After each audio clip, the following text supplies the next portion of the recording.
ଆଜିର ଏହି ଭିଡ଼ିଓଟିରେ ମୁଁ ଆପଣଙ୍କୁ ଶିଖେଇବି ଗୋଟିଏ ପିଆଜ ଆଉ ଛୁଞ୍ଚିର ସାହାଯ୍ୟରେ ଆପଣ କିପରି କେଉଁ ବି କୁଆଁରୀ ଝିଅ ବା ବିବାହିତା ମହିଳାକୁ ପଟେଇ ପାରିବେ।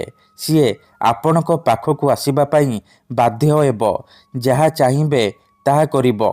ଏହି ବଶୀକରଣ କରିବା ପାଇଁ ଆପଣଙ୍କୁ କୌଣସି ପ୍ରକାର ମନ୍ତ୍ରତନ୍ତ୍ର କରିବାକୁ ପଡ଼ିବନି କିମ୍ବା କିଛି ବି ପଇସା ଖର୍ଚ୍ଚ କରିବାକୁ ପଡ଼ିବନି। କେବଳ ଗୋଟିଏ ପିଆଜ ଆଣିବେ ଆଉ ଗୋଟିଏ ଛୁଞ୍ଚି ଆଣିବେ।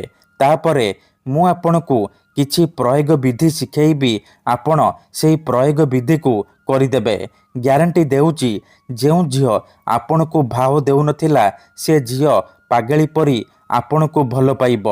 ଯେଉଁ ବିବାହିତା ମହିଳାକୁ ଆପଣ ଦିନରାତି ଭାବୁଛନ୍ତି ସିଏ ନିଜେ ଫୋନ୍ କରିକି ଘରକୁ ଡାକିବ, ଯାହା ଚାହିଁବେ ତାହା କରିବ। ନମସ୍କାର ଫ୍ରେଣ୍ଡସ୍, ଓଡ଼ିଆ ଫଣ୍ଡା ଚ୍ୟାନେଲକୁ ଆପଣମାନଙ୍କୁ ସ୍ୱାଗତ। ଆପଣ ସମସ୍ତେ କେଉଁ ନା କେଉଁ ସୁନ୍ଦରୀ ଝିଅ ବା ପଡ଼ିଶା ଘର ସୁନ୍ଦରୀ ଭାଉଜକୁ ଦେଖି ତା ଆଡ଼କୁ ଆକର୍ଷିତ ହେଉଥିବେ, ତାକୁ ପଟେଇବାକୁ ଚାହୁଁଥିବେ, କିନ୍ତୁ ଯେତେ ଚେଷ୍ଟା କଲେ ମଧ୍ୟ ତାକୁ ପଟେଇ ପାରୁନାହାନ୍ତି, ତାକୁ ନିଜର ମନ କଥା କହିପାରୁନାହାନ୍ତି। ଆଉ ଆପଣ ଚାହୁଁଛନ୍ତି କି ସେ ନିଜେ ଆସି ଆପଣଙ୍କୁ ଭଲ ପାଉଛି ବୋଲି କହୁ। ତେବେ ଆଜିର ଏହି ଭିଡ଼ିଓଟି ଆପଣଙ୍କର କାମରେ ଆସିବ, କାରଣ ଆଜିର ଏହି ଭିଡ଼ିଓଟିରେ ମୁଁ ଆପଣଙ୍କ ପାଇଁ ଆମର ତନ୍ତ୍ରଶାସ୍ତ୍ରରୁ ସବୁଠାରୁ ମହାଶକ୍ତିଶାଳୀ ବଶୀକରଣ ନେଇ ଆସିଛି, ଯାହାର ପ୍ରୟୋଗରେ ଆପଣ ସୁନ୍ଦରୀରୁ ସୁନ୍ଦରୀ ଝିଅ ବା ସୁନ୍ଦରୀ ମହିଳାକୁ ପଟେଇ ପାରିବେ। କେବଳ ଆପଣଙ୍କୁ ଗୋଟିଏ ପିଆଜ ଆଉ ଗୋଟିଏ ଛୁଞ୍ଚିର ଆବଶ୍ୟକ। ହଁ ଫ୍ରେଣ୍ଡସ୍, ଠିକ୍ ଶୁଣିଲେ, ଗୋଟିଏ ପିଆଜ ଆଉ ଛୁଞ୍ଚିର ସାହାଯ୍ୟରେ ଆପଣ କାହାକୁ ବି ନିଜର ଗୁଲାମ କରିପାରିବେ। ସିଏ ଆପଣଙ୍କର ସବୁ କଥା ମାନିବ। ସେ ଝିଅ ହେଉ ବା ପଡ଼ିଶା ଘର ଭାଉଜ ତୁମ ପାଖକୁ ଆସିବା ପାଇଁ ବାଧ୍ୟ ହେବ, ଯାହା ଚାହିଁବେ ତାହା କରିବ।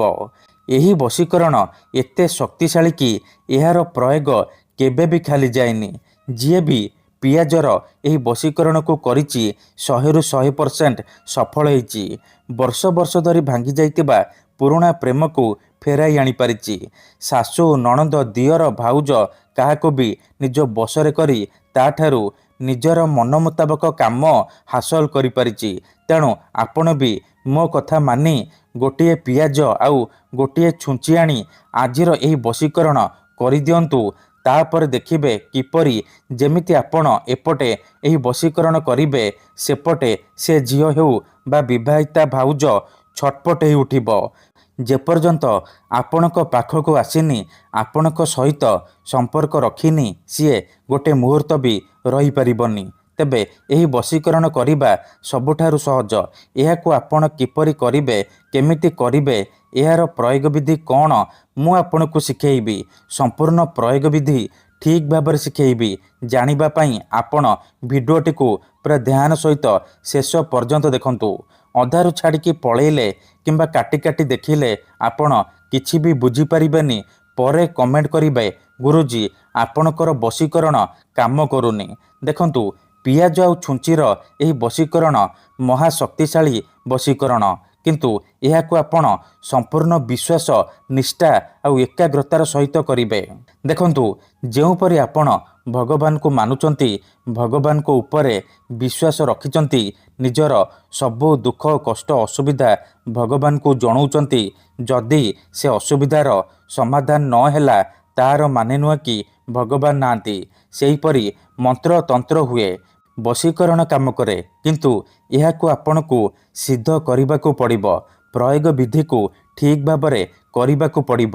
ମୁଁ ଆପଣଙ୍କୁ ଯେମିତି ଶିଖେଇବି ଆପଣଙ୍କୁ ଠିକ୍ ସେହିପରି କରିବାକୁ ପଡ଼ିବ। ତେବେ ଯାଇ ମୁଁ ଆପଣଙ୍କୁ ଗ୍ୟାରେଣ୍ଟି ଦେଉଛି, ଆପଣ ଯେତେ ସୁନ୍ଦରୀ ଝିଅ ବା ମହିଳା ଉପରେ ପିଆଜର ଏହି ବଶୀକରଣ କରିଦେବେ, ସିଏ ସେହି ସମୟଠାରୁ ଆପଣଙ୍କର ଗୁଲାମୀ କରିବ, ଆପଣଙ୍କର କଥା ମାନିବ। ଆପଣ ତାକୁ ଯାହା କହିବେ ସିଏ କରିବ। ତେବେ ଏହି ବଶୀକରଣ ଆପଣ କିପରି କରିବେ, ଚାଲନ୍ତୁ ଜାଣିବା। ବିଧିଟି ଜାଣିବା ପୂର୍ବରୁ ଯଦି ଆପଣ ଆମ ଚ୍ୟାନେଲକୁ ପ୍ରଥମ ଥର ଆସିଛନ୍ତି, ତେବେ ଦୟାକରି ଚ୍ୟାନେଲକୁ ସବସ୍କ୍ରାଇବ୍ କରି ପାଖରେ ଥିବା ବେଲ୍ ଆଇକନ୍କୁ ମଧ୍ୟ ଦବାଇ ଦିଅନ୍ତୁ, ଯାହାଦ୍ୱାରା ଆମେ ଯେଉଁ ବି ଭିଡ଼ିଓ ଅପଲୋଡ଼ କରିବୁ ସର୍ବପ୍ରଥମେ ଆପଣ ଦେଖିପାରିବେ ଆଉ ତାହାର ଲାଭ ପାଇପାରିବେ। ତେବେ ଚାଲନ୍ତୁ ଜାଣିବା ଏହି ବଶୀକରଣ ଆପଣ କିପରି କରିବେ। ମନେ ରଖନ୍ତୁ, ଏହି ବଶୀକରଣ ବିଧିକୁ ଆପଣ କେବଳ ଶୁକ୍ରବାର ଦିନ କରିବେ। ରାତିରେ ଶୋଇବା ପୂର୍ବରୁ କରିବେ। ବିଧିଟି କରିବା ପୂର୍ବରୁ ଭଲ ଭାବରେ ହାତ ଗୋଡ଼ ଧୋଇକି ସଫା ବସ୍ତ୍ର ପିନ୍ଧିକି ଆପଣ ନିଜ ବିଛଣାରେ ବସିକି ଏହି ବଶୀକରଣ ଆରମ୍ଭ କରିବେ। ମନେ ରଖନ୍ତୁ, ଏହି ବଶୀକରଣ ହେଉଛି ମୁସଲିମ ବଶୀକରଣ। ଏହାର କୌଣସି ପ୍ରକାର କାଟ ନାହିଁ। ତେଣୁ ଏହାକୁ ଆପଣ ଭାବିଚିନ୍ତିକି ପ୍ରୟୋଗ କରିବେ। ତେବେ ଚାଲନ୍ତୁ ଜାଣିବା ଏହି ବଶୀକରଣ ଆପଣ କିପରି କରିବେ। ମନେ ରଖନ୍ତୁ, ଏହି ବଶୀକରଣ କରିବା ପାଇଁ ଆପଣ ଗୋଟିଏ ପିଆଜ ଆଣିବେ, ଆଉ ଗୋଟିଏ ଛୁଞ୍ଚି ଆଣିବେ, ଆଉ କଳା ରଙ୍ଗର କଲମ ଆଣିବେ। ଏତିକି ଜିନିଷ ଆଣିସାରିବା ପରେ ନିଜର ଶୋଇବା ବିଛଣା ଉପରେ ଆପଣ ବସି ପଡ଼ିବେ। ଧ୍ୟାନ ରଖିବେ ଯେମିତି ଆପଣଙ୍କୁ କେହି ଦେଖିବେନି କିମ୍ବା ଡାକିବେନି। ତାପରେ ପିଆଜ ଉପରେ ସେଇ ଝିଅ ବା ମହିଳାର ନାମ ଲେଖିବେ ଯାହାକୁ ଆପଣ ପଟେଇବାକୁ ଚାହୁଁଛନ୍ତି, ଆଉ ତା ପାଖରେ ନିଜର ନାମ ଲେଖିବେ। ନାମ ଲେଖି ସାରିବା ପରେ ପିଆଜକୁ ବାମ ହାତରେ ଧରିବେ ଆଉ ଛୁଞ୍ଚିକୁ ଡାହାଣ ହାତରେ ଧରିବେ। ତାପରେ ଆଖି ବନ୍ଦ କରିକି ସେଇ ଝିଅ ବା ମହିଳାକୁ ମନେ ମନେ ଭାବିବେ। ତାର ମୁହଁକୁ ନିଜ ମନରେ ଭାବିବେ। ତାପରେ ଏହି ଶବ୍ଦକୁ 21 ଥର ପଢ଼ିବେ। ୟା ମଜିଦୁ, ୟା ମଜିଦୁ, ୟା ମଜିଦୁ। ଏହିପରି ଆପଣ 21 ଥର କହିବେ। ତାପରେ 7 ଥର ସେ ଝିଅର ନାମ କହିବେ ଆଉ 7 ଥର ନିଜର ନାମ କହିବେ। ନାମ କହିସାରିବା ପରେ ଛୁଞ୍ଚିକୁ 7 ଥର ପିଆଜରେ ଫୋଡ଼ିଦେବେ। 7 ଥର ବେଳକୁ ପିଆଜରେ ଛୁଞ୍ଚିକୁ ଫୋଡ଼ିକି ରଖିଦେବେ, ଆଉ କାଢ଼ିବେନି। ଏତିକି କରିସାରିବା ପରେ ଆପଣ କ'ଣ କରିବେ, ସେ ପିଆଜ ଆଉ ଛୁଞ୍ଚିକୁ ନେଇକି ନିଜ ଅଗଣାରେ ମାଟି ଖୋଳିକି ପୋତିଦେବେ। ଏତିକି କରିଦିଅନ୍ତୁ, ସେ ଝିଅ ହେଉ ବା ବିବାହିତା ମହିଳା ଆପଣଙ୍କର ବଶରେ ହେଇଯିବ। ଧନ୍ୟବାଦ।